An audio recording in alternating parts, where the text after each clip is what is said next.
Everybody, we are live. We are getting ready for a big interview. It's our first show. Debuting tonight is Rewriting Your Story with Dr. Mondo. This is your place for all of the inspirational weight loss stories. And what we're going to do on this show is we're going to dive beyond just the weight loss transformation. We're really going to give you guys a little bit of time to check out what is just the amazingness of weight loss, which is the fact that it changes your entire life. There's an emotional transformation that happens, and beyond an emotional transformation, there's also a psychological transformation. So again, I'm just so excited tonight to have John Thomas Allaire. He's going to be joining me here tonight momentarily. We are running a few minutes behind, and that's just because I'm an overly optimistic person. And so one thing that we'll learn here right off the bat is that actually, research has shown, and I don't know how credible this research is, but anytime that you start off something with research has shown, I feel like it's pretty credible. But research has shown that people that are overly optimistic tend to be late. So if you're like me, you're running late just because you're really optimistic. You know, you probably crammed a few things in here tonight. You thought, hey, I have plenty of time to get a few extra things done. Or you thought, you know, like you're overly optimistic, like, hey, my kid's sick tonight, which he is. And, you know, I figured, hey, I'll have time to go to the store and get him medication, all that other stuff, whatever. The whole point is that we're here. Yes, we are running a little bit late, but we are so excited to have John on with us here tonight. John, how you doing, man? I am doing well. Just enjoying the still that is the day after Christmas and the holiday. Oh, right. Yeah. How was your Christmas? Yeah, we didn't get a chance to really check in about that. How was your Christmas? It was good. It was Cool. nice and quiet. Just me and my wife. No kiddos in the house or anything like that yet. Awesome. Just the two of us. Very cool. Very cool. Yeah. Well, I got a chance to ask John a little bit before we started off about how he's feeling as we prepare for tonight. And it's really interesting, John, you and I have a few things in common, but one of which is the fact that you have a background in sports broadcasting. I thought that was really cool. So, yeah, you've had experience with like going on, is it on TV or you did radio? I know that, right? I did radio. Yeah. I was in the Orlando, Florida market on a couple of different affiliates on Awesome. sports radio there. Yeah. Very cool. Very cool. So you have some experience, but how are you feeling going into tonight? A little bit nervous, or how, you know, this is different because of course you're sharing your personal story. You're not analyzing sports teams, which a lot of us would probably love to. I'd love actually to do that with you at some point, but yeah, this is different though, right? It is a little bit different. I generally am not normal speaking. Definitely, you can't be when you're in something like broadcasting or radio. I've done podcasting for seasons, but it's definitely easier talking about somebody else than about yourself. So, unless that is you're a Bucks fan, a Tampa Bay Buccaneers fan like me, then talking about sports is miserable also. But Or if you're a Buffalo Bills fan. Or if you're a Bills fan, that's true. Yeah, Although they have more hope than the Bucks do this year. But you know what? We're going to change gears. We're going to argue that all night long. I would like to take you up on that. We have the longest drought in playoff history. I won't go into that, but yeah, we could talk sports all day long. We could talk Bucks and Bills, although I don't think anyone would really appreciate that if we did. Especially not those two teams. No, not those two teams. Not this year, or not really most years, but. You know, everyone's here, and it's really cool just to get a chance to talk with you. The reason that you and I are here, we didn't even plan this. You know, you talk about how amazing life is. You know, a week ago, I was just assuming this was going to be my day after Christmas, and that would be just about it. You know, I'd be hanging out and just relaxing. But then I saw, I think it was last Thursday, I saw your story come across my news feed on Facebook, and I just saw this amazing transformation story. You had lost over 300 pounds, right? And anyway, I saw your GoFundMe, which we'll talk a lot about tonight, or just give people the link to that. I know there's a GoFundMe out there that you started. But, you know, I saw your story and I was so inspired. And I mentioned to John, I called him immediately and said, John, I could interview you in February or March for the show that I'm launching in January on Facebook Live, but I feel like momentum will have passed by now. There's something going on right now, and I just felt kind of convicted to reach out. And so tonight, this is kind of a chance for me to get my feet wet in this new variety format of doing Facebook Live. But more than that, it's also just something I felt really called to do, to just help anything I could to, you know, promote your story, promote your GoFundMe page, But anyway, I'm sure everyone wants to know, the big question is, tell us more. You've lost over 300 pounds. How did you do it? How long did it take you to do it? Give us all those details. Man, it's still a little bit weird to hear that.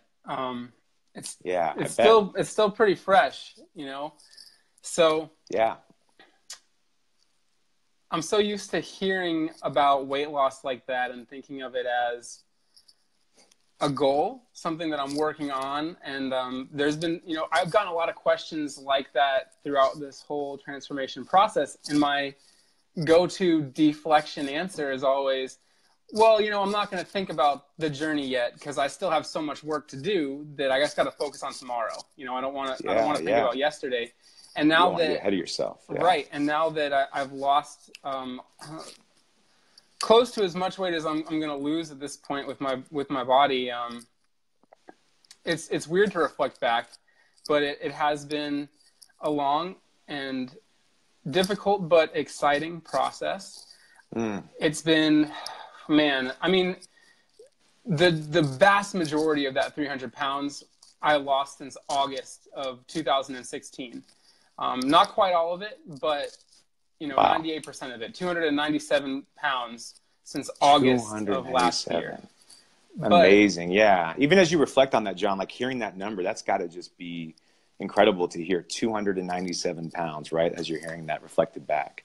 It is unfathomable to hear that now and to think that there was a time when I would have been so over the moon to be 300 pounds, 350 pounds. Like I used to say when I was at my heaviest, man, if I could only be 400 pounds, that's better than the 540 that I was at my lowest point. So, but to say that at the same time, to say that I lost all of that weight since August 2016 is really an incomplete answer because there was so much groundwork and so many attempts and failures for years before that. When did it start? When was your first attempt? Did you grow up like as an overweight kid? We talk about that a lot on Dr. Mondo, but growing up overweight, and the research shows if you grew up overweight, you're more likely to kind of have a harder time getting the weight off and maintaining health longer into your life. So did you grow up overweight? And tell us more about the times that you tried to lose the weight. I did. I have been overweight as long as I can remember. I've seen some baby pictures where I was a pretty normal, average-sized baby, so I know that there was a time that it existed, but certainly not within my memory. I've always been the overweight kid in school, growing up through high school and all of that.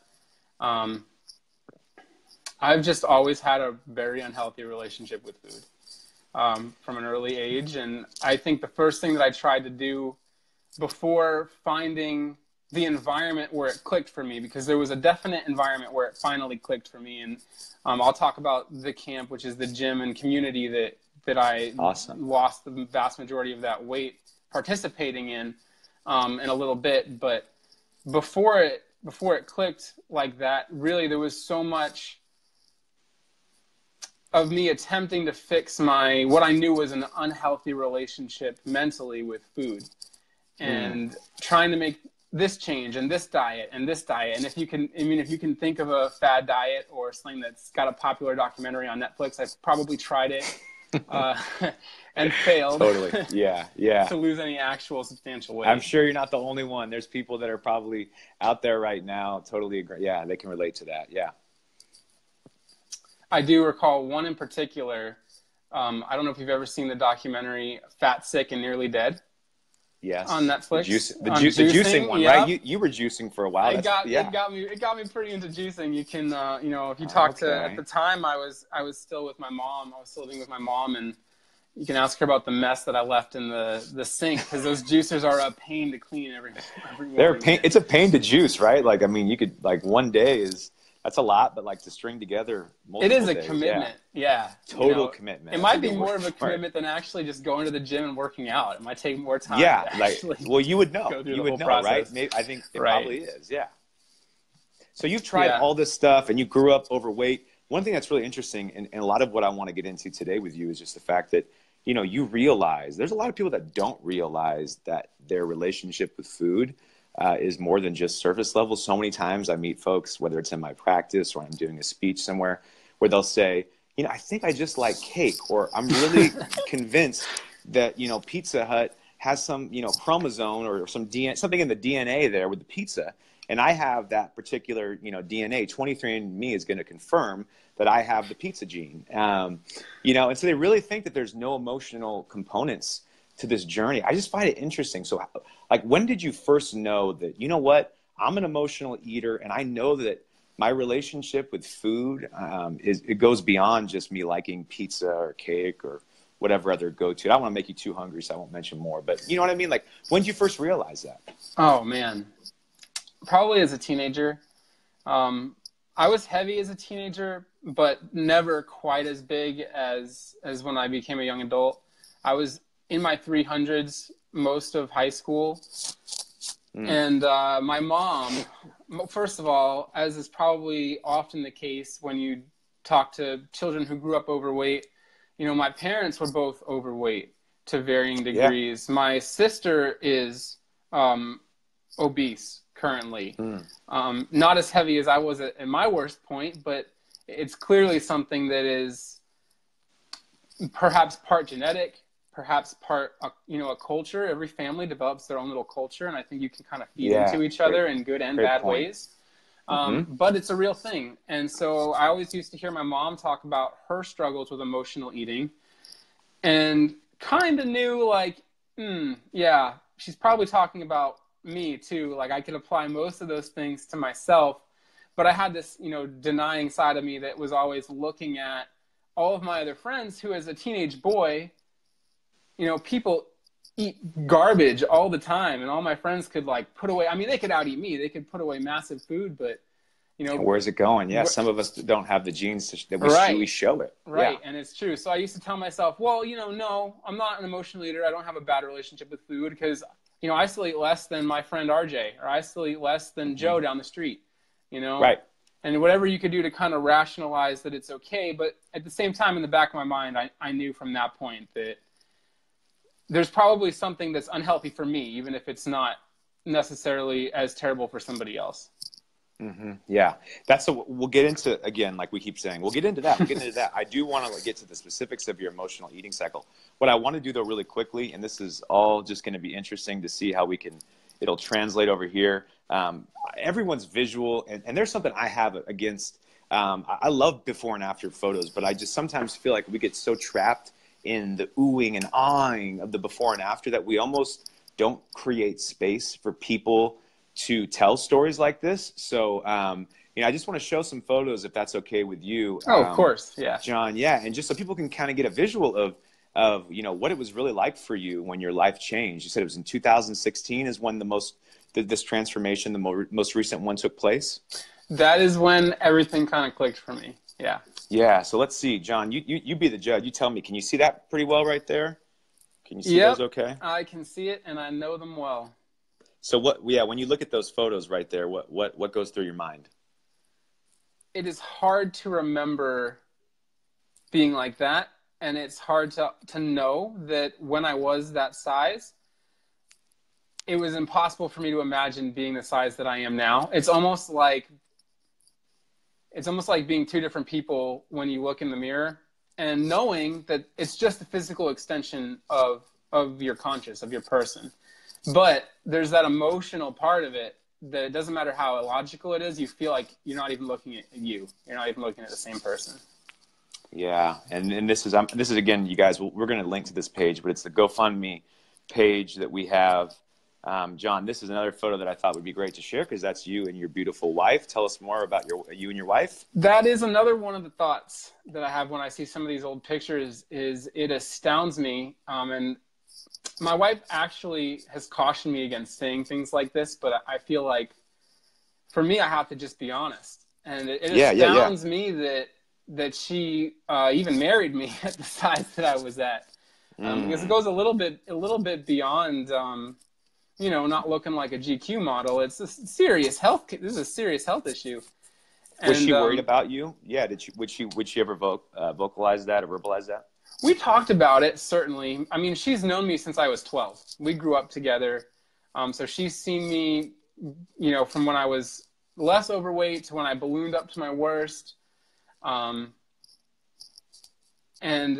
she is always extremely explicit, and always has been since we were teenagers, and telling me that she loves me the same. Even if I never had changed, she would have still married me. Even if it meant that I was going to die early, or some sort of consequence that I would throw at her, like, well, what about this? What about this? What about if I lose all the weight and have really, horrendous loose skin, or, any various scenario you could come up with to try and throw at her, right? She would always be very explicit in that she'd love me no matter what, but she recognizes that, it's not the best for me, and I'm, holding myself back from the best life that I can lead and the best version of John that God would want me to be. Not that I wouldn't be accepted, but that there's a better that I'm holding myself back from. So there's a better that you're holding yourself back from. And, I get just what I love about my job is being able to talk to folks like you, John, and having gone through my own journey with my weight and going up and down. And I love just hearing from people. I'm always so fascinated by the question of, but what in 2016 was different about you maybe having that thought and then actually putting it into action? And it sounds like joining the camp. What was different? Like, was there a rock bottom moment, or what created that moment for you? I was trying really, really hard to imagine a scenario in which my wife, Kayla is her name, in which Kayla, or even myself, would have confidence in me watching a toddler on my own. Because if you've ever been around toddlers, which I'm sure many of you have, and have toddlers of your own, or have had toddlers of your own, you know that they like to run around and get into things. And if, I had a child and was walking him down the street and he took off down the street, realistically, would it be possible for me to catch him? Would it be physically possible for me to grab my child away from running into the road and into traffic? And I had I couldn't answer yes. There was no way that I could be honest with myself and say, yes, I can keep up with a child. I could barely keep up with my wife walking in parking lots to go grocery shopping and things of that nature. So we were talking about wanting to start a family and the challenges that would bring because of my size and the things that I was, nervous about, and the reservations that I had. And, just a combination of that and finding the camp, which I found through a Facebook post. I was like, I had terrible sleeping habits, which probably also is a common denominator amongst people who are struggling with weight, and have an unhealthy balance of not only eating, but lack of movement and activity. So I was up at 5:30 in the morning, and I happened to see an ad for a free weight loss challenge that if it's, you go in and you lose 20 pounds, and if you lose the 20 pounds, it's totally free to you. Which it turns out. And what are you thinking too, as you see that 5:30 in the morning, you're thinking about kids. It's obvious to me that you want kids. We talked about that, right? Like, you want kids. I do. So you were reaching this point, you were already married, right? And you started to think, gosh, like, I won't be able to chase my kids around. Then you're sitting up at 5:30 in the morning, one morning, and you see this ad that says free, 20. Yeah. What are you thinking when you see that? I am thinking, what at this point do I have to lose? Because a little bit more backstory is when we got engaged is when I was at my highest weight, lowest point, so to speak, of 540 pounds. And while we were engaged, I had committed to just walking every day and trying to make better eating choices. I was definitely at a job that kept me sedentary for more than 40 hours a week, but I was trying to make the best choices I can and walk at least 20 minutes or so every day. And I managed to lose about 20 pounds, which doesn't sound like a lot now, but looking back, it was a big 20 pounds for me to lose, because it was like the first little bit of confidence that I could do something about it. And when we got married, I kind of just stopped. I don't think I lost another pound from the day we got married. As it does for a lot of people, yeah. Right. So About 6 to 8 months had gone by. We were married in February 2016. So I guess it was about 6 months. And I moved out here to California. I'm in San Diego. For those of you who aren't currently connected with me on social media, I'm out here in San Diego with my wife. Again, she's in the Navy. We're stationed out here. So after we got married, I went out to join her. And, I did the stereotypical, well, if you just go to the gym and use the treadmill 3 times a week and try to use less butter and try not to eat an entire container of sour cream in 12 hours. Just these little things, right? Like yeah, that, they'll right? all add up. Yeah. But I wasn't able to lose another pound from the time I got out here. I was just stuck at the 520. And so I was definitely feeling the pressure about the family. Were you depressed, do you think, at that time? Were you like anxious, depressed? I mean, hard to know until you change. I mean, like looking back, do you think you were depressed and anxious? Not at that time. And I think that is a role in why I was ready for it to click. Interesting. Before that, prior to that, you had been. Absolutely. Oh, okay. And there was a lot that God did in helping me understand the ideas of unconditional love. From the time that I actually got engaged, there was a lot that my wife said and that I saw in my wife that were concepts that I had thought about but didn't really understand. Like, you could repeat things back that you've heard and that you know what the right answer is supposed to be, but to really understand it or get it in your heart is something totally different. Totally different. So there was a huge piece that got jostled around with that, and I really wasn't so much depressed anymore as I just wanted to be more for this new woman who had just committed her life to me. So I wasn't so much depressed then. And I think really the confidence in knowing that if I failed that time, it was okay, was a big part of what gave me the push to take the risk. Because I was scared to exercise before.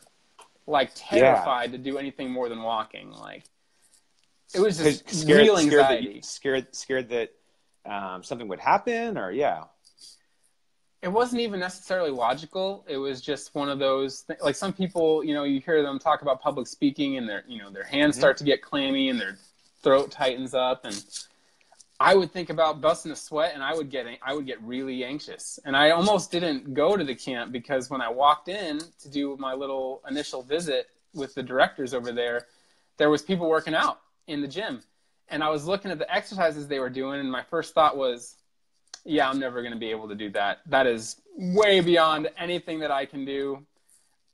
I should not. Do you think some of it, I'm sorry, do you think some of it was, because I think this comes up a lot. A lot of folks feel this. And do you think a lot of it was just like some social anxiety too? Like this idea of maybe not so much what was going to happen to you, but just like this feeling of like, okay, I'm uncomfortable in my own body and now I have to be in front of other people. And what if I can't keep up? Then I'm going to stand out more. And like that sort of thinking, you think? Was it some of that? For sure.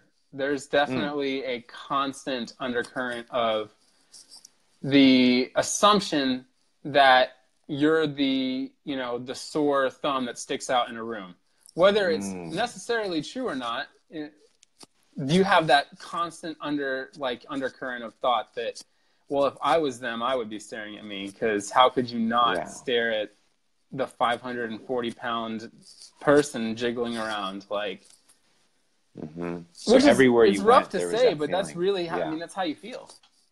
That's how it feels. Do you and I know we're building up to you losing this weight, but just out of curiosity, while on topic, do you still feel that way today? Do you still feel that way as you walk into rooms? I know it can be hard, like that mental image is still uploading to what is currently the image of who you are that you see in the mirror. But are there still moments where you walk into places, maybe not the gym, but just different places where you kind of have that old narrative playing of, oh no, I wonder if people are looking at me or if I stick out, or has that kind of transitioned and gone? I would say that both answers would be correct to a degree, because I don't have the same insecurities, but one of the things you learn in the process of losing the weight is a lot of those insecurities are emotional and mental mechanisms that you develop that are not necessarily just tied to the actual weight. So there's a lot of mental stuff that you have to overhaul and get used to, retraining your thinking in different ways totally, because you will find new things even as you get smaller and smaller and smaller that you can harp on or that you can be insecure about if you allow yourself to be. And so I don't struggle with it as much now, but that's more because throughout the last year and a half, I've gotten a lot better at taking my thoughts captive and trying to lead where I'm thinking and where I'm feeling, as opposed to just being completely subjective to the moment and allowing emotions to kind of make decisions for me. I can hear just in the language that you're using around that, both spiritual and emotional work that you've done. That's one of the things that in my research with The Biggest Loser we kept finding, is that people continued, there's big perception, and people watch your story tonight, and there's some folks tuning in, and they're saying, I relate to all this stuff, and if I can just lose weight, my entire life's going to change. But what we found in the research is that the people who are really successful, they were putting as much work in cases into the gym transformation as they were into the internal transformation. And I really hear you saying that was something that, it sounds like it started off with you, to bring you back to that moment. It sounds like what you saw from your wife and the unconditional love that she gave you, and then also your relationship with God. It was almost like you knew from the beginning, in the onset, that this was going to be about so much more of the internal work. So did you always kind of set out to do it from the beginning, or did you kind of really find along the way that you started doing more of it? I think in the beginning, I definitely thought it was more physiological. I understood, and I knew that there was things that I believed in my faith that didn't reconcile with what I was seeing in my everyday life. So I knew that there was some disconnects there that needed to be addressed, but I thought that the work to do that was by getting on the right path with exercise and food and addressing the physical body, and allowing that to, thinking that was really the majority of the issue with, the mental state as well. And as you go through the process, you figure out that, all right, losing pounds is one thing, getting out of the mindset that got you to 540 pounds is a separate part of it that also you have to dedicate time to. Yeah. So along the way, it became more apparent. And just to close up that gap in your timeline that you're so beautifully painting here, you go into the gym, you're meeting with the director of the camp, and you're really feeling nervous, and you're feeling anxious about even, can I do this?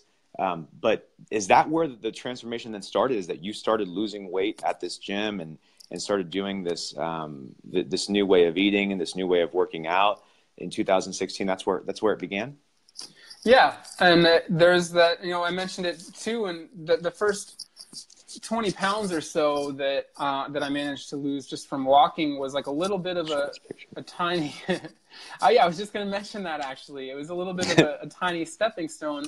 And then when I actually started the program, and I was totally committed to the program for a couple of interesting reasons, and I'd like to hit on at least one of them in a moment here. Yeah. But, I was totally sold out. I feel like I didn't really have much of a choice. And that first week, the picture you just showed was from the very first weigh-in I had after 1 week, going to the gym and working out, 5 days out of the week. And then also, eating with the nutritional guidelines that they provide, which is very straightforward and clean and simple. It's not, it's not about necessarily a fad, this or that. It's just the same stuff you've heard since you've been in basic health class, in high school, but you just actually do it. You actually just apply it. And it so works, yeah. It does. And so, I lost 12.6 pounds in that first week. And 12.6, amazing. Yeah, and that's you've been not stuck even the for a highest while, number. Too. That's not even the highest number you lost. Wow. What was the highest number you lost? I want to say two things. One, that is not the highest number I lost ever in a week. But my original point was that it's not even the highest number that any person has lost in a single week at this at the program. So it was fairly like, you know, it wasn't that big of a surprise to the directors and everyone there, because they're like, yeah, you got a ton of weight to lose if you just, you know, eat the right foods and come and show up and work out every day. Yeah, you're gonna drop some of this massive weight. So the most I ever lost in a week was I believe 13. So it was real close. It was real close to that, but it was about halfway through the challenge or so. I had one week where I had lost 13 pounds. And I'm not going to count weeks where I was on like a cut diet, which part of the elements of the program is, you know, making these 20-pound milestones by a certain date. And just like a bodybuilder or a professional, you know, person who is going to shows with their body, if you're kind of behind the 8 ball for, you know, in my case, it was genuinely because I was doing what I needed to do, but my body wasn't necessarily catching up after a certain amount of time. There are certain diets that you can eat to cut water weight and to make sure that you're checking off the box of, you know, the numbers so that you can keep going in the program. So, you know, I'm not going to count a loss in one of those cut weeks, because that's, you know, it was mostly water weight on those cut weeks. But in any normal week, 13 was my highest. 13, wow. And it was really a God thing going to the camp in the first place, because just like, you know, the cliche goes that nothing is free, right? And even when you see the marketing for like a free weight loss challenge, nothing is ever completely free in a sense of the way you want it to be, right? So in this case, there was actually a security deposit involved of like $497, and the way it works is if you lose the weight, then you get the money back. So it becomes free if you succeed. And when I went to this, you know, the meeting with the directors, and I went home and I told my wife, she was dead set against me doing it, because we did not have $500, and we try very hard not to use credit cards. We don't always succeed at that, but we try to not use credit cards and not to amass debt. And we did not want to put it on debt, and she was completely dead set against, listen, we don't have the money for it. And I kept telling her, we had a long conversation that night, and I said, I really feel like this is something that I was led to, that I'm supposed to do. And she kind of snarkily was like, well, if God wants you to do this, then God will find a way to pay for it, because we don't have it. She put it out there. What happened? The next morning, I would say my best friend, but, you know, my brother, Tom, he's one of those few people in life that really, despite the fact that you're not blood, you might as well be blood.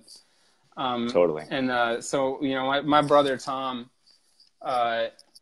he called me the next morning, unsolicited. He knew that I was going in to check out the workout program, but I hadn't talked to him about the cost or our struggles with the cost or any of that. I had just mentioned that I was going to actually go into a gym and like see how it goes.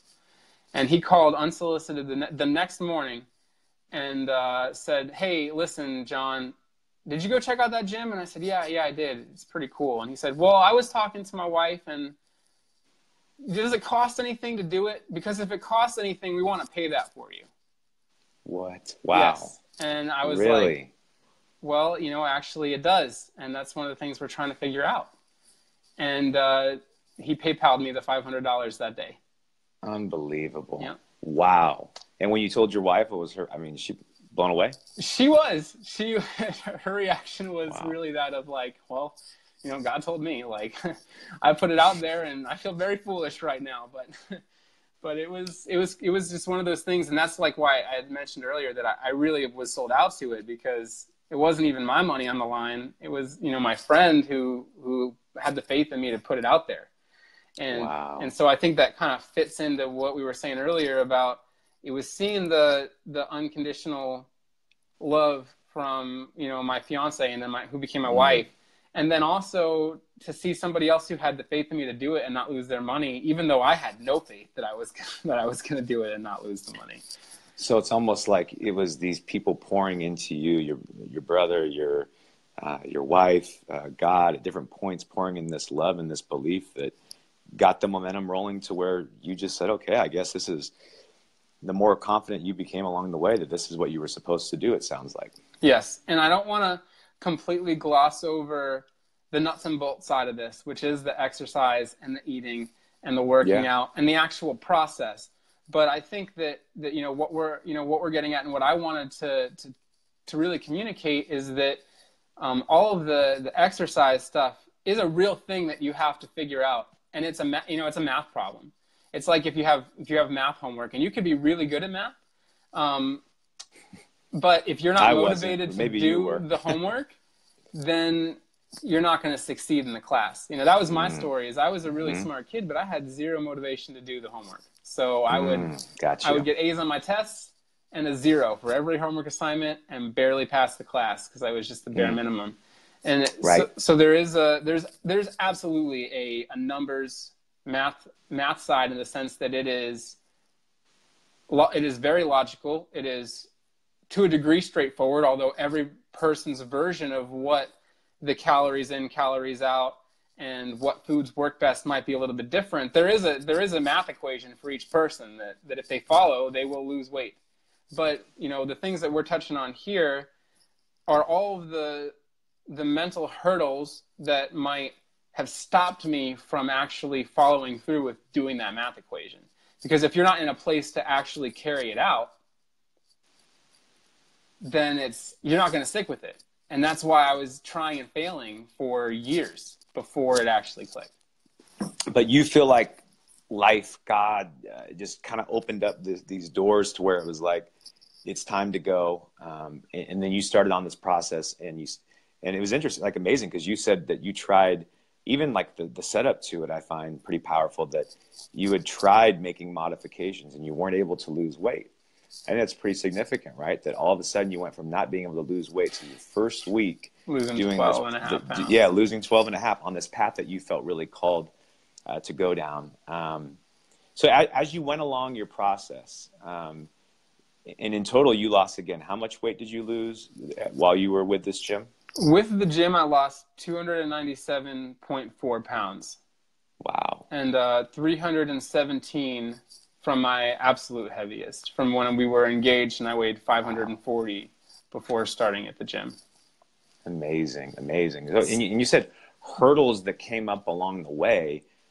I'm just thinking, there must have been stuff that you encountered along the way. And, when people think hurdles and they think weight loss, they think, going to, which, not to minimize it, this is big stuff, going to like a family event where there's food. I mean, those are huge things. But what other types of hurdles did you encounter that you had previously encountered? And why do you think that it went different this time? I will say that the biggest hurdle would be the fact that my wife and I have very different relationships with food. Yeah, you mentioned that. I did. And it was an absolute blessing, and sometimes a little bit of a challenge. And I don't think that'll be news to her if she's listening. She was extremely supportive at first. And at first she was like, I'm going to do the diet with you. I'm going to eat as if I was in the program too. And that lasted for maybe about a month and a half, 2 months. Did she struggle? Has she ever struggled with her weight before or not? That's the thing that makes it really hard. And what I try to be understanding of is she's one of those people who can eat whatever she wants and she still looks amazing. She never puts on weight. Even when she feels like she's on her heavy side, it's like she might have a variance of 3 to 4 pounds that she puts on and takes off depending on what her habits are at any given period of time. And she's just blessed. I mean, she is just blessed in that regard. Yeah. So for her, it doesn't even make sense the same way it is for me, because she's been able to eat whatever she wanted her whole life and not have to really worry about putting on serious weight. So she tried to support you, but I mean, at the end of the day, it was just hard because like her motivation, and we see this happen a lot with people. So, she loved you unconditionally from the get-go. Absolutely. And you put all those scenarios in front of her. Would you love me if? Would you love me if? And she said yes to all those, and you felt it and you believed it. It was part of the reason that motivated you on this path and journey. But when it came down to it, I think what I'm hearing you say is that, look, you guys were at different places in your journey with your health. And for you, there was a lot more at stake than there was for her. So she tried for that month and a half. But then when she started to kind of go back to some old patterns, was she upfront with you about that? Or did you kind of just notice that happening? And how did you respond to it? Definitely the second. Definitely wasn't a conversation that we had, at least not at first. It ended She's up probably scared to mention that to right, you, and she or doesn't want to be unsupportive, and she was never blatantly unsupportive. It was just she loves sugar, and I try to avoid anything with sugar in it. So yeah, I hear that. it's challenging, and it started with her just buying some stuff like Oreos. And Oreos is like the thing in our house, we actually For you, is that for you your thing too, or it's was your both of thing? us. We both just love us some double stuff Oreos, And so There's some even shared before, meaning and there's some sugar. Yeah, totally. yeah, even that's right. Even before starting the program, that was like a rule. Like we couldn't keep Oreos in the house because neither one of us, the box would last for a day, 2 days. So that was already kind of a rule, but it was kind of this like backswing from removing all the sugar and everything bad in the house. I actually did a video to introduce myself to the community of the people who are going to be at the San Diego gyms. Because that's really the secret sauce of the boot camp program, in my opinion, is the relationships that you build with the people who run exercises, the people who are doing it with you and who are there to also lose weight, and the friendships that you make, and it ends up being a little community that you immerse yourself into. And I think that's super, super beneficial. So I knew that I was going to struggle with the social aspect of it, because when I was 5'20" still, I was very shy and not very outgoing. So I kind of forced myself to make this video of me throwing away all of the crap food that we had in our house. And that was my introduction to it was like a little San Diego group on Facebook, like a secret Facebook group, And it actually completely backfired in a way, because what it did was put it and then everyone I saw knew who I was, like when I walked in. So where I wanted to just walk in and completely disappear, oh yeah, it was I saw it brought all this right, and I kind of did that intentionally because I knew I needed to confront that. Yeah.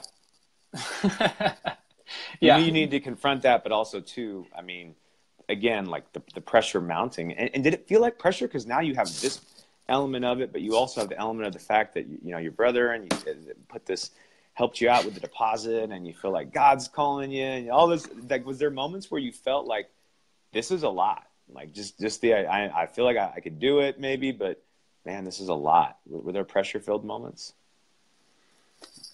Towards the end. Towards the end more than towards the beginning. In the beginning, it was like I lost 12.5 pounds in a week. Everything is gravy. Like, I never thought it was going to go this well. So, I'm just going to do my best, and how it goes, it goes. And then as it continued to progress, and I really, really, I mentally worked every day at trying to just focus on today, this week, the next weigh-in. Not thinking about the fact that I had 10 challenges, 10 of these, 6-week cycles, I was staring down the barrel of doing this for 1.5 years, 2 years. I didn't know how long it was going to be.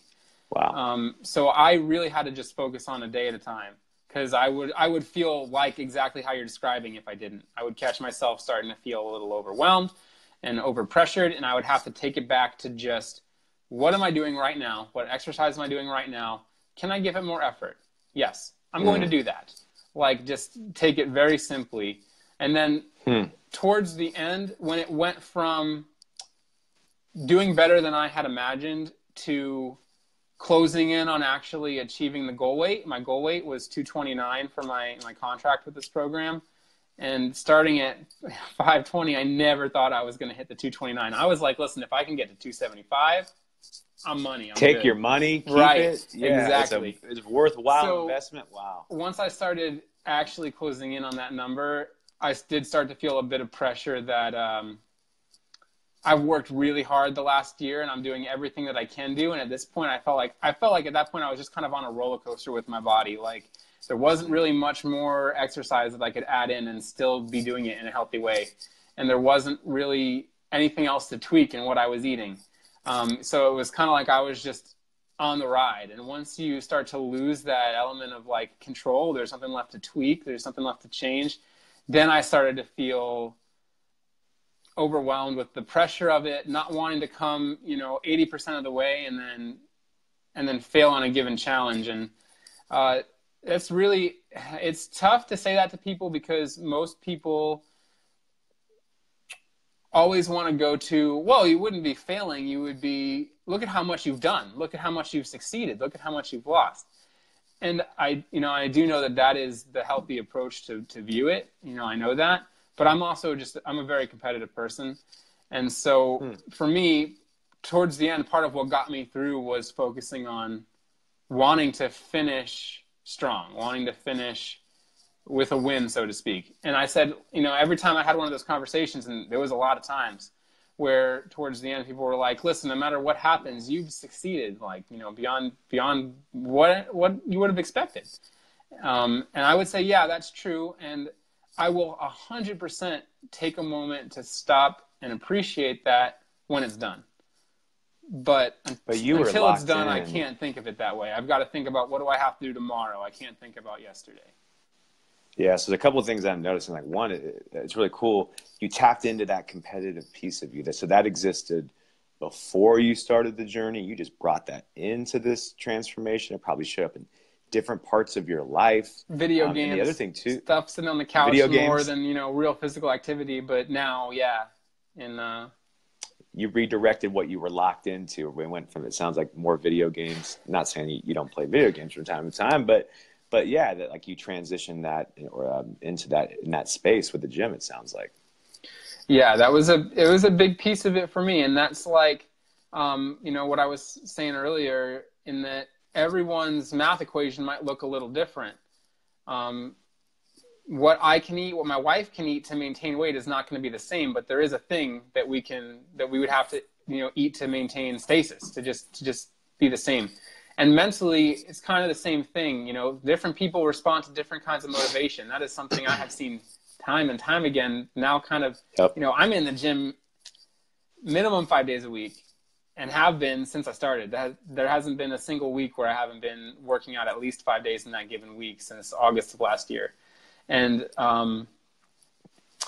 everyone responds to motivation differently. So some people, they need positivity and support.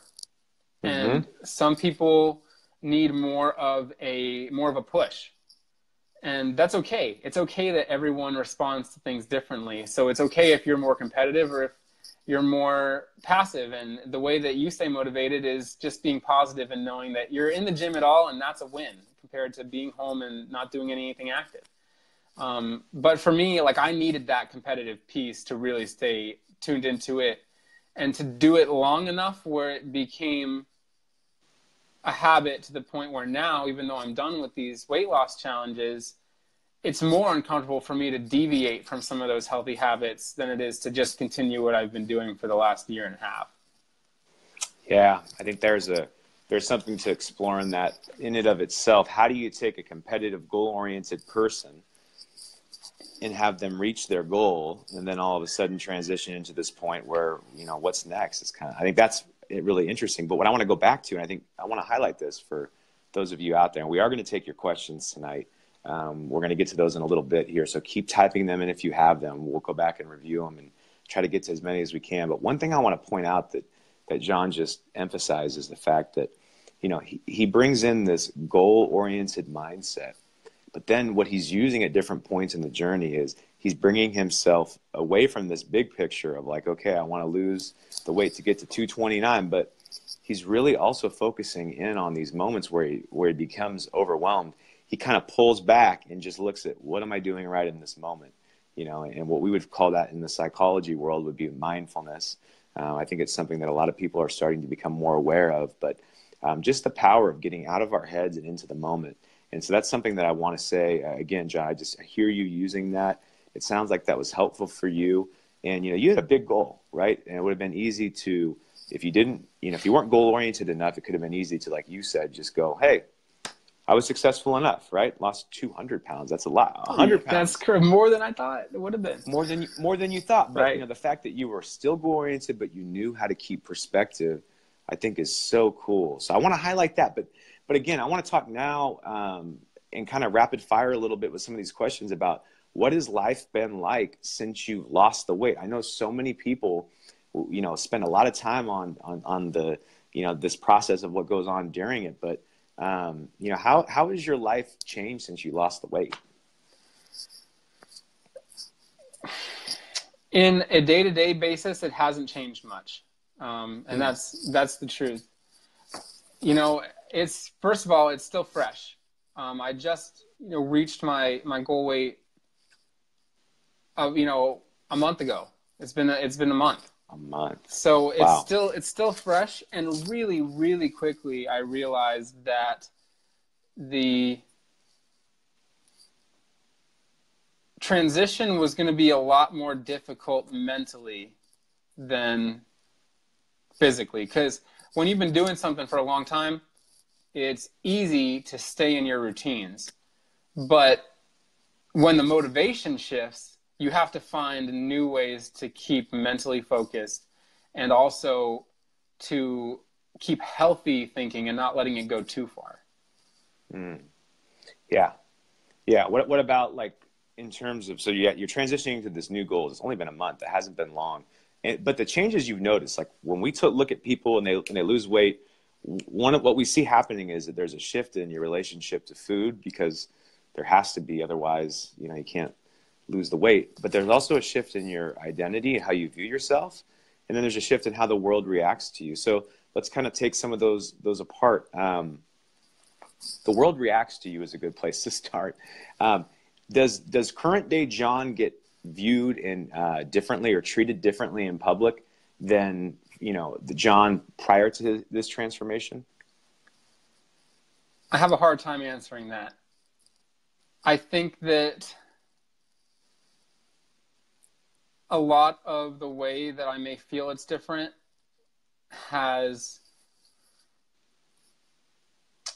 everything has to pass through a filter for me. And so, like I told you before, I used to feel like I was constantly being looked at in a negative way.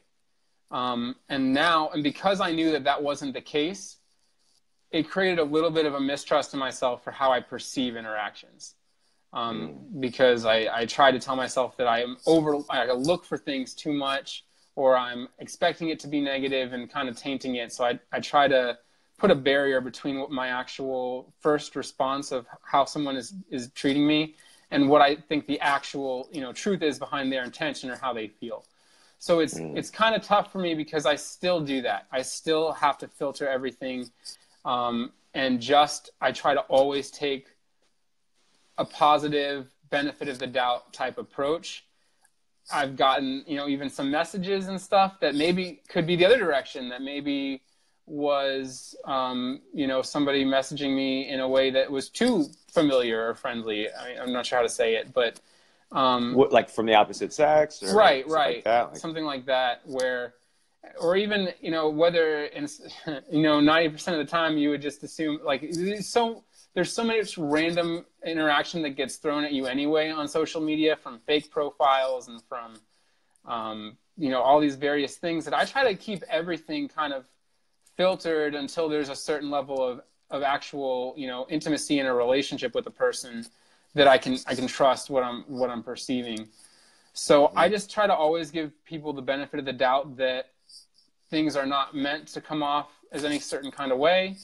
And I just try to operate in neutral most of the time with my social interactions, because I don't want to perceive it too positive or too negative beyond what's really going on. So that's a tough one for me to answer personally, because I tend to be pretty guarded with how I interpret the way people treat me.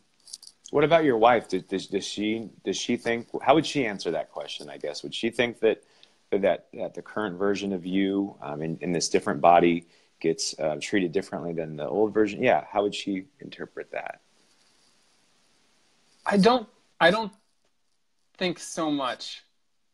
I don't think she would say so, because there really hasn't been all that much that's been super different.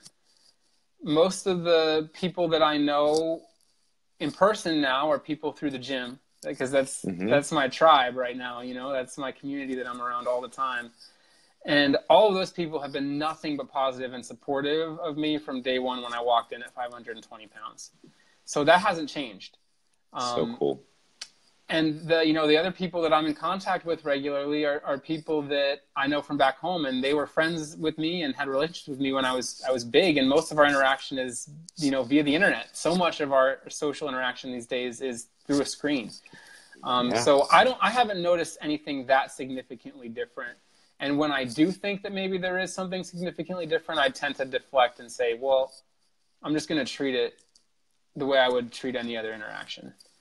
Mm-hmm. Yeah, I mean, those a couple things to just comment on as I'm hearing you, and just give you some idea of what's going on in my mind is just, the first is that one of the biggest factors we saw linked to long-term success is being connected to a tribe. So, we talk about in the 8 stages that we go through in my program online, we talk about one of them is a support system that speaks the language. They know what it's like to go through a transformation, and they're very supportive of you in that. And I hear that you have that, which is so awesome. And if people are listening, again, having that tribe, that word is so important to understand. Who is in your tribe? Who are the people that really get it? And sometimes people in your tribe supporting you in your transformation may be different than those that are in your internal tribe, because you need people who know what it's like and they can speak the language of weight loss transformation. The other point, though, that I see is that one of the big success factors long-term also is the people around you. How do they react? It's common sometimes to have a bit of a mixed reaction, but if you certainly have a supportive reaction, which I'm kind of hearing you say in a lot of ways, like, hey, my friends and family, they were my friends and family to begin with before this. They're going to be this way after. There hasn't been a huge change. Having a wife that really poured into you, and having a relationship with God that really poured into you, this belief of knowing that I'm so much more than what my physical appearance is, even though we live in a society that sends a different message. Like, those are just huge, huge, big things. And the final thing I want to say too, and it's really just stretching me. You're really reminding me of this, John, which is the fact that, like you said, we all have filters, but I don't always come in contact with people who are aware of their filters as much as maybe you are. And I think that's really cool. I think that's powerful. Like you said, who am I to assume, right? Like, we all project this story. Right. And that's what this whole, broadcast is about is, what is the story that you're telling about yourself? Because you're probably projecting it on to your interactions with people. So I think it's really a powerful reminder that you're bringing up here about the fact that, we need to know what our story is. And we also need to kind of almost approach it like a good researcher and say, I'm not sure. I could be wrong, right? I could really be sure that this is the way someone is approaching me, but maybe they're not. And I think that that's really humbling. And I think that that's something that I really encourage people who are listening to kind of hold on to. Another one of these really, I think, many wisdom nuggets that you've gleaned from your journey that are so powerful. So that's good stuff. The identity stuff, and again, I know we're up against some time here. I want to just say this really quick. Over 2,357 people have been reached by this broadcast. This is unbelievable. This is just a little Facebook page that I have, and you guys are amazing. Thank you so much for being supportive of John and of this page. And thank you so much for finding this engaging tonight. We're going to continue to talk with John a little bit longer. We will take some of your questions. We're going to get to the ones you've typed in. If you have more, type them. If you haven't done so yet, make sure you share this page. Facebook's algorithm loves that. So, John, as we I'm going to rapid fire some stuff here towards you. Some topics that I've found come up a lot in other people's journeys, and I just want you to give me your experience kind of with it. The phenomenon of looking at yourself in the mirror and almost having some panic and some anxiety, like, who is that? Does that ever resonate for you? 100%. Just real short, the day before I did my very final way out and hit my goal weight, I shaved my face completely. And it's the first time I was clean shaven since I was 18 years old. Wow. Yeah. Wow. What was that like? Almost 10 years. It was freaky. It was not really even a super positive experience. So it was a little bit like, I did not recognize myself. I didn't know who I was looking at. My wife was like, what? I don't know if there's a stranger in the house. Like, It Wow. was very, very odd. So short answer is yes, in a big way. It still is sometimes jarring seeing Yeah. myself now, and also equally jarring sometimes seeing pictures from a few years ago. Yeah, I totally imagine. I think what's interesting is that I know man, the stubble on my face took me like a year and a half to grow. I'm the worst with facial hair, but even if I were to like shave my face today, I would feel like, wow, that would kind of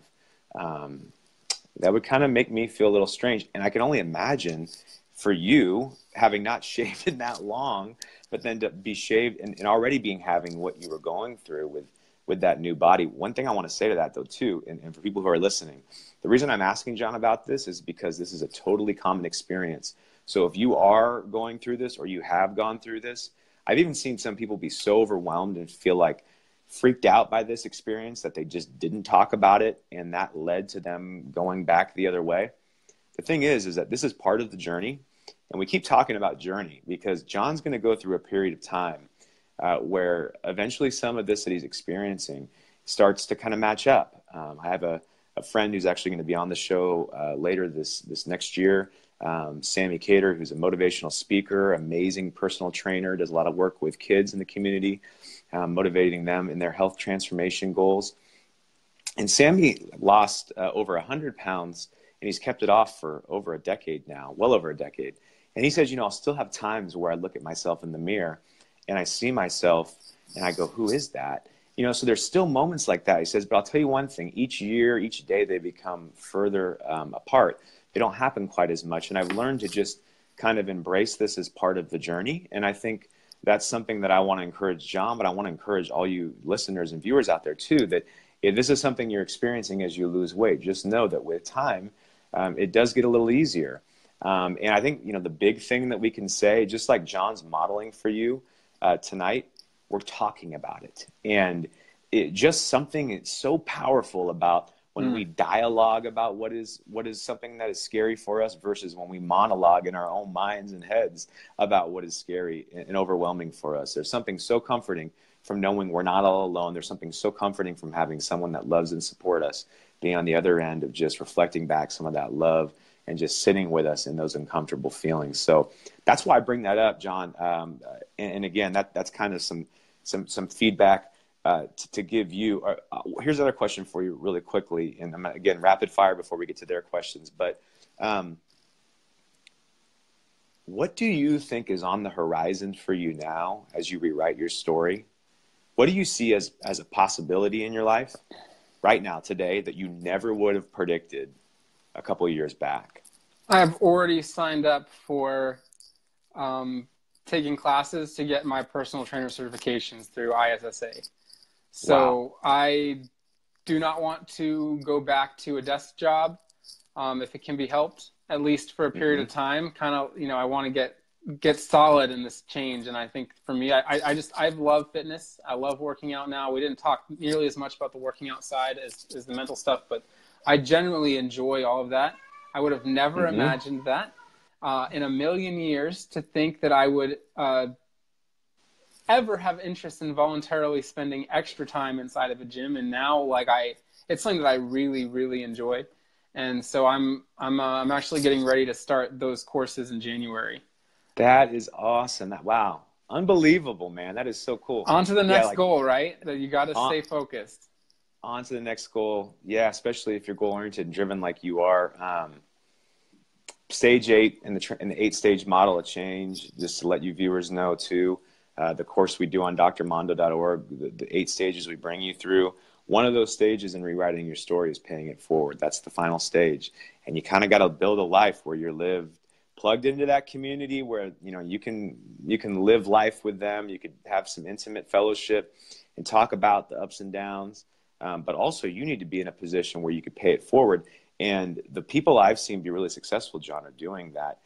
Some are in formal or informal ways, but just the fact that your mind is in that space of kind of like, how do I pay this back? And I think it's going to bless not only other people, but it continues to bless you too in your journey. I love getting to help other people who come into the gym and start the program for the first time. more in an emotional support kind of way right now, because I'm certainly not fully educated yet. But, in sharing my experience and sharing things that do and that haven't worked for me, and sharing things that were intimidating for me and the way that I dealt with those, I love seeing other people go through some of the same stuff that I did, because I thought it was never going to happen for me. I thought that I was always going to be big. I had just gotten to the point where I started to feel like, listen, this might be the version of life that you get to live, and that might be it. And the sense of freedom that comes from not feeling that box closing in is something that I know is meant, for us to experience, and that there is absolutely grace and power behind other people experiencing similar freedom. And I love seeing other people make those same steps. So That's awesome. I'm going to take this moment to, I think, I'm not sure who we still have with us that started, but any of you who are on this, from my side of things, like, if you have any questions, like Sam, if we don't hit on everything that you put in here, you can always message me directly. That's very and that cool. goes to anyone who's watching. I'm easy to find on social media. You'll be able to find it, I'm sure, through the links to this page. My name on Facebook is John Thomas Allaire. On Instagram, Awesome. 540 Fitness is how you find me on Instagram. And you can absolutely direct message me, anyone, and I will answer any question that you have about picking my brain and sharing my experience and what that was for me, again, separate from being an educated professional in this area yet. But just sharing what I've been through, I'm an open book, so don't hesitate. That is so cool. Yeah, and I think that he's right in that. I mean, John didn't know me from the next guy, but I messaged him, and here we are. So I see that you're committed to that, and I would definitely urge you to reach out and to get some perspective from John and get some support. Again, rapid fire it before we get here to some questions from some viewers. And it sounds like we have another visitor that wants to come in really quick. Hey, sorry, just 1 second. Come on in if you're going to come say hi. Come here. I got my little sick boy here with me. Oh, say hi, Antonio. Say hi, people. Hopefully Antonio is feeling a little bit better. Look, you got to look right there. I know. He just got this little chest cold. You see yourself in there? Oh, see? Yeah, that's cool. Isn't that cool? So, John, one question I want to ask you too, while Antonio is here with me, was there any, like, when you look back, what were your biggest emotional triggers that you would eat for? Was it like being anxious? Was it being overwhelmed? Was it being scared? Was it being sad? Like, what were the biggest emotional triggers that you would tend to eat for? The scary thing is that I found a way to turn every emotion into an excuse to eat. If I had a good day at work, I was going to celebrate it by getting some of my favorite food. If I had a bad day at work, I was going to console myself by getting some of those same favorite foods. If I, lost a family member or went through something serious, it was like, well, I'm not going to worry about, what I'm eating now. I'm just, I just got to get through the next few days. If anything good or bad turned into an excuse to indulge in food. Anything. Yeah. Anything. So is there ones now that almost like in some ways kind of potentially lure you in? Cause you're still a guy that experiences emotions. And so, like, is there ever a day where you kind of have some of those old triggers to go back to the old behaviors? If you had asked me that a month ago, I would, or well, even longer than that, 2 months ago, I would have told you not so much. But weirdly, there's been a day or two in the last couple of months where that has popped back up. And I was able to recognize it for what it is. Thank God. But there, especially after I finished the challenge, and there's not so much outward accountability for every little individual thing that I eat, because it's kind of like, it's on me now. Some more uncharted waters. Yeah. Right. There's more freedom involved. And after I had already gone home and saw my family, I went home and saw my mom and everything, flew back to San Diego. And right away, we started up with the GoFundMe, and that process is something that I have a couple people who are working with me to try and accomplish, and Very cool. They kind of got the ball rolling quickly. Like, I walked into the situation and it was like, it's rolling and I got to catch up, kind of a thing. Mm-hmm. So because of that, and it was a huge blessing, and I'm so thankful that they did that, but because of that, and because of everything that goes into the GoFundMe and the pictures that are out there now, there was definitely a day towards the end of last week where I was just pretty overwhelmed, like how vulnerable everything is, and what kind of pictures of me are out on social media floating around in my newsfeed, and the expectations of, what if this goes wrong, and what if this goes wrong, and what if I disappoint all these people, and how am I going to be a good steward over all this? And I started to get that anxiety again that I haven't felt in a minute. And for a brief second, I was like, I even had a direct thought that was like, I'm super anxious. I need to eat something sugary. And the thing is, immediately, it wasn't even like sneaky or subtle. It was like, stupidly plain. So I was like, well, that's just, ridiculous. That is an old pattern of behavior that's not going to solve anything. It's going to make everything worse. So luckily I was able to recognize it, but it does still pop up occasionally. And it's one of those reasons why I still stay very guarded with things in general, and try to make sure everything's going through a filter of what am I going to recognize? Is this true, or is this something that's trying to like pull me off? Yeah, I think that's so good, because I do think, again, and just something to kind of leave you with on your journey as you move forward. And I'm looking forward to staying in contact with you, and I just want to be a support to you however I can. But, one thing I'll say is that, there's going to be those moments. The neurological research that we have is really fascinating. It shows how our brain, gets into these grooves. It's almost like laying down train tracks. And so, I personally am of the mindset that when we experience certain, emotions, that we have connections related to those emotions. And wouldn't it make sense that if we found this lever we could pull when we were anxious and scared, right, and the fight or flight's kicking in, chemicals in our brain, that we could pull this lever and all of a sudden all this dopamine would be released, and it was through food, that wouldn't we kind of want to go back to that and pull that lever in those moments? So, one thing I think that I hear you doing, and I just always encourage people, we are not our thoughts. If it's not happening now, it's not happening, right? And so what that empowers us to realize is that part of this process of rewiring your brain, repatterning your brain, laying down new tracks to things of how do I really deal with anxiety? How do I deal with it spiritually? Or how do I deal with it through relationships, or even through stress relievers at the gym? That takes time. And so your brain is going to go back to those old places, and that's okay. It's what do you do with it? And the other part of this is too, that, a lot of the long-term research shows that the journey can be bumpy, and sometimes you do give in to some of those old behaviors. And the key is, how long do you get off track? And this isn't permission or encouragement to say, hey guys, just go eat whatever you want when you get one of those cravings and you have an emotional day. But what it is to say is that compassion is so important, because if you set yourself up for perfection, eventually you will let yourself down. You'll come off track a bit. And how you respond in those moments, if you respond with compassion, you're so much more likely to get right back on track.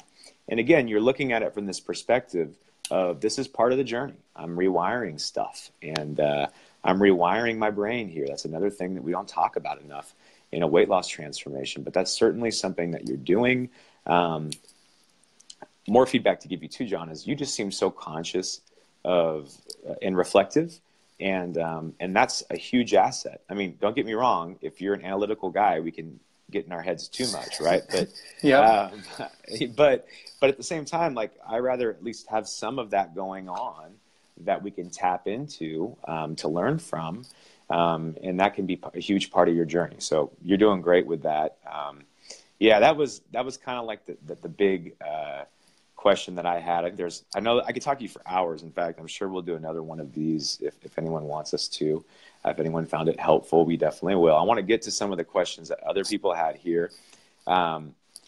Before I do, or as I do, as I'm looking at those, I want to ask you the question of, is there any parts of you that you find that you're getting in touch with today, like parts of your personality that you didn't give yourself permission to get in touch with prior to losing weight? Like, is there anything that you found with along those lines? I would say yes. And as you pull up some of those questions, I want to answer your question quickly here. And then I want to actually, if you don't mind, just quickly acknowledge a couple of the comments that came in that I was paying attention to. What? Please, yes. So first, to answer that question, I would say that yes. I think that when I was like 540 pounds, I oftentimes saw myself as a lesser person than everyone else in the room because I was so hard on myself. And I feel like now a lot of times I feel more like an equal, but I'm trying to think of how to say it's not necessarily self-confidence, not just more self-confidence, but more like I'm allowed to have my own opinions or my own feelings on something. And that they're valid too, and that I don't always have to take a backseat to everyone else because I'm lesser than everyone else. So that would be one thing that I'm still, and that's, I mean, if you asked my mother and my sister, I've never been like that, because with your family you're always different than with people out in normal interaction. But even in regular interaction now, I'm more likely to be honest about my opinion or to speak up about something because I don't see myself as lesser as a person just because of my size. So as we transition to some of the questions, I just want to hit real quick. Tyler, thank you for watching, bud. And yes, I was talking about you with the loud and energetic greetings coming into the gym. Lisa. Oh, very cool. Yeah, right. Cool. Yeah. Lisa, if you're still watching, I am still in the gym 5 days a week. How I'm in the gym is a little bit different. And that's been a transition as well.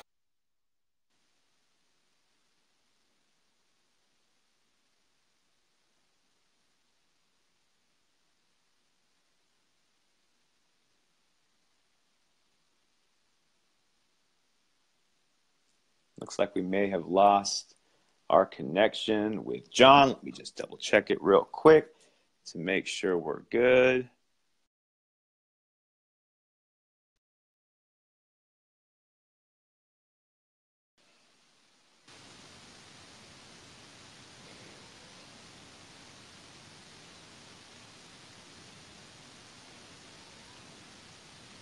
All right, we're just having a quick technical difficulty with John. We want to get him right back on the broadcast, if possible.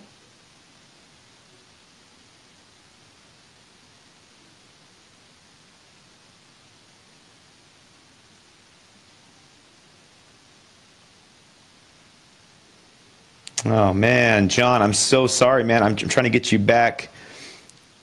Trying to get you back on here.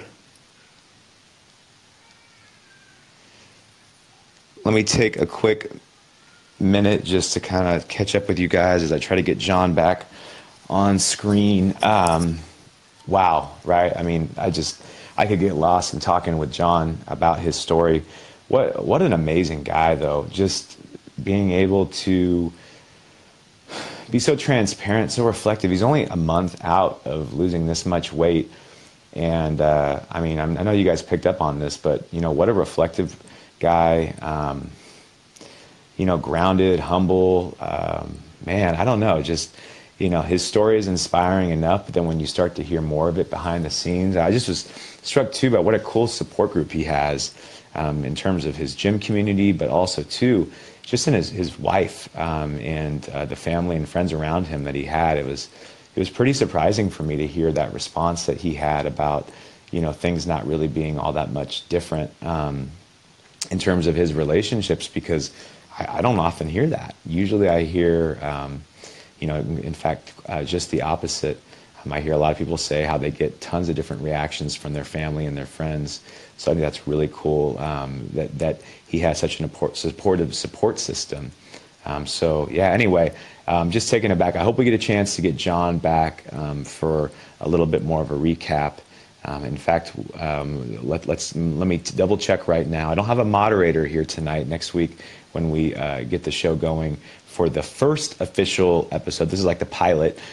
We will have a moderator, someone that will help the technical stuff. There won't be, hopefully, as choppy, so they can be monitoring these things. But yeah, I'm just kind of taking it all in and reflecting myself here as I get ready to stand up and get John back on. But what an amazing story. I am so thankful for John for sharing it. So thankful for you guys for watching. Again, next week is going to be the first official week of rewriting my story with Dr. Mondo, and it's going to be interviewing Michael Surinsky, who is the director of the documentary Food Choices on Netflix. You guys should go watch that if you have not. It's an amazing documentary. It's actually a documentary about his story, losing weight.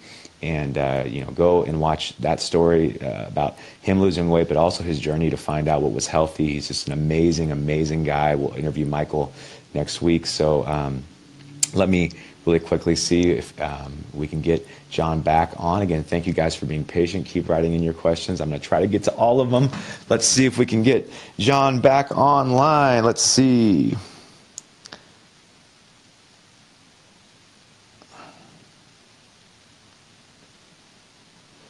Oh man, it's saying, John, we cannot bring you on. I don't know why that is. Maybe if you want to try logging off and log back on. And okay, here we go. Yep. I think John's coming back. Yes. There you are, my friend. I don't know what happened right there, but you know what? We rolled with it, man. I was like, I got to say goodbye to you. I can't just leave on that note. And there would have been no closure. There would have been no closure at all. Yeah. I mean, I would have called you. I want you to know that. I wouldn't have just left it like that. But still, it's better for us to get a chance to have closure here together. You were going through some of those comments, which I thought was awesome. Yeah, keep talking to people that you saw comments of. I'm trying to look up some comments here too. Yeah, so I just wanted to, again, I lost some of those because of having to drop out and come back in. But I did see, Lisa, your question about being in the gym 5 days. I also saw that you would PM me. You absolutely can do that and ask me any further questions if you want. I was just explaining that I do still go to the gym 5 days a week. I do work out a little bit differently. I'm trying to work more for strength now that I'm not necessarily just trying to drop pure pounds anymore. So how I've worked out has evolved a little bit, but I'm still in there at least 5 days a week. Let's see. I know that Sam, I just wanted to thank you and Doc for watching. And if I could, I would absolutely give Doc some of my filters because I know as well as you do that he could use a little help in that area. But tell Doc that I said hi also. If there's any other, questions that, you guys are welcome to pop stuff in here now also. I do want to thank you, Ricky, for tuning in and for mentioning the GoFundMe. I know we touched on that a little bit. That link will be available on on my page as well as in association with this in the comments. Really, really straightforward. It's just that after losing all the weight, I have a crazy amount of extra skin. And I always thought that it was going to be like a single surgery. And it turns out that I've got so much extra skin that no surgeon will do it in one surgery. And so I'm looking at 2 and in some case 3 times more than I ever expected for these consult appointments that I'm going through. It's something that I'm trying to do before we get stationed overseas, which is, we're going to Japan. My wife's in the Navy. I mentioned that earlier. Once we're over there, probably going to When do you go? Put it off until we go back. We go over in, we leave San Diego May to June. We don't have an exact date yet, just a month, a 30-day time frame. Oh, wow. So we're waiting on the hard copy date that she'll separate from the station, or rotate, I should say, from the station. And then we have like 30 days to see our family and stuff back on the East Coast. And then we're off to Japan in July to August. So that's the essence of the GoFundMe. There's pictures, videos, all kinds of stuff talking more about my story on that page. Thank you for just looking at it. If you can't donate to it, I totally get it. That's why I'm on GoFundMe, right? Like, I get that. So even if you could just share it on Facebook, it's a huge help. Yeah, I echo that. I mean, again, let's leverage the technology that we have. This is one thing I'm super passionate about, just that I know that I feel like God's put on my heart, and why I wanted to talk with you tonight is that I just feel like there is something moving in terms of momentum with your story. I know that it's meant to reach people.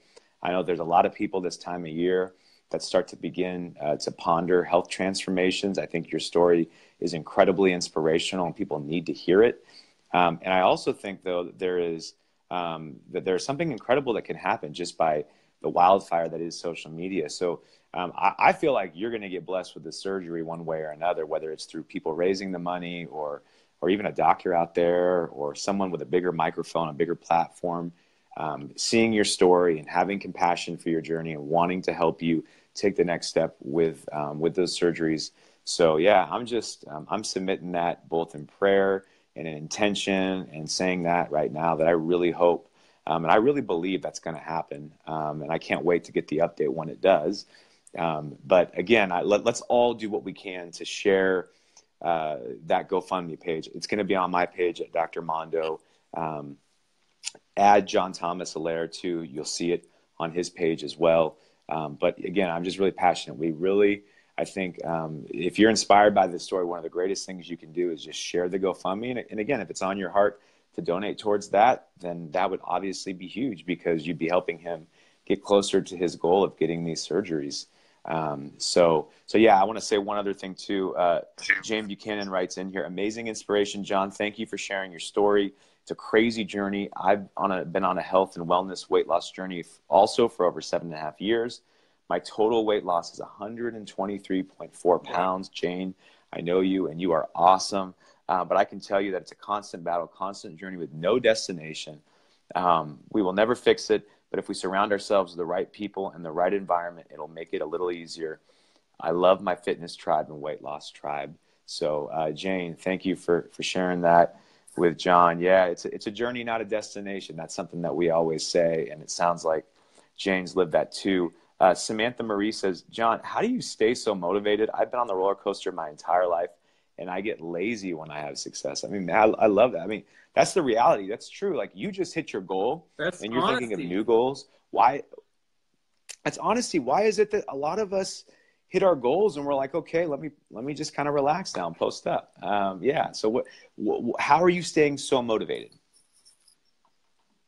You know, for me, it's just that you might hit one goal that you had for yourself. But if you had a big goal for yourself, and listen, for me, the thought of being in the 200s period was a huge goal. It was something that I thought I might not ever attain, and I did it in a much faster time frame than I expected. And so, if you can achieve one goal, I really feel like it's an invitation and a calling to look into, like, well, what else can you do beyond what you had ever expected? And I think that there's always going to be another thing that you can reach for, and whether it's in the same vein or not, you know, if you're happy with your body and everything, and you're healthy, more importantly even than how you look, maybe it's the things that you learn in this process and the discipline that you learn, and the decision making and the commitment to seeing a goal reached is enough to propel you into another goal.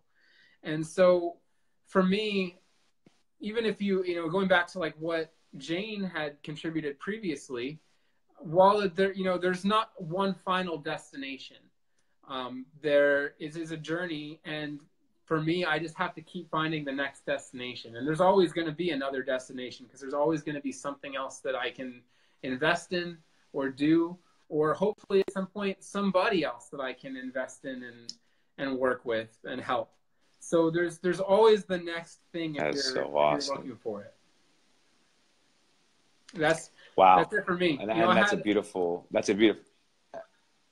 hmm sorry, I did 10 of these challenges, and I really meant it when I said that I took it a Jeez. day at a time. And so every challenge, it was never that, okay, I passed this challenge. It was, what do I have to do in the next week that I technically have, off, to prepare myself to be successful on the next one. So there's always something that you can pivot into, and it's my drive, is to take every time I reach a milestone, is to look at the sweat equity that went into that and say, what can I pivot and turn and put all of this time and effort that was successful into building into something even more, even farther, that I could reach, that I didn't think I could do yesterday. I love it. And I think that's something that we'll all kind of highlight as we get ready to wind down and close is just the fact that that's it. I say a lot from what I've learned in my research, but also what I see in my practice, what I hear from your story. It's continuously affirmed. And that's this thing that your journey can start off about a journey of weight loss, but at some point, if you really want to be successful, it becomes a journey about something much bigger. It's a journey about rewriting your entire story, not just your story with your weight or your story with food. And so I think one of the ways to stay motivated is to just keep it in this bigger change process, right? Like this is really about being around to be able to chase my kid down the street when he runs, to keep him safe. This is really about me wanting to live a long, healthy life, and a long life, and be around and do as much as I can to make sure that happens. This is really about me contributing to other people's lives. If those are the bigger guiding principles that you have in your transformation story, it seems easier, I think, to kind of make each of these steps, as John's talking about, on a day-to-day basis. But if we get so locked in, which goal-oriented people, we do, right? So locked in on a goal where we lose sight of the big picture, sometimes that can end up deterring us a little bit. So I think that is just what's so beautiful. And that's what I'll leave you with here today, John, is that you're a tremendous inspiration. Your story is incredibly touching. I know you and I share not similar, but the same faith. And I just really believe God's going to use you, man. And, I would just say again, that there will be moments, as Jane alluded to, where you're not perfect. But again, I mean, that's the whole relationship that we have in our faith too. It's about embracing and boasting in our weakness, and knowing that that's just part of the journey. But I do see you being an ambassador. I do see you being someone, because you get this perspective of it being bigger than you and it being bigger than weight loss, to really do some really amazing and cool things. And again, I just thank you for coming on here and sharing your story, because as you mentioned, you have to be really intentional about the decisions you make. You said yes to doing this so quickly, and I don't take that lightly. There's a lot of different ways this could have gone, and tonight. And so for you to be vulnerable and willing enough to put your story out there, and encounter what came with that, I think it's just, it says a lot about you, and it says a lot about your perspective on this journey. Again, I'm here for you, man. I know we just met, but I definitely want to be a support for you any way I can. So reach out to me. You got my number, you got my email. Just continue to stay in touch. But guys, this is it. The essence of what this weekly thing we're going to do every Tuesday night at 6 p.m. Pacific Standard Time is we're going to get inspired, but we're going to go deeper. And I just so appreciate you, John, for allowing us to be the inaugural guest on this little show that we call Rewriting My Story here on Facebook Live. John, again, just thank you so much. And again, just so appreciative of your time tonight. Absolutely. And I just want to thank you for having me on. And thank you, everyone. There's so many people that I saw from that tribe that tuned in. So thank you for all that you've already done, because this wasn't just my accomplishment. You all helped me get to this. And so I appreciate each and every one of you. And thank you, Dr. Mondo.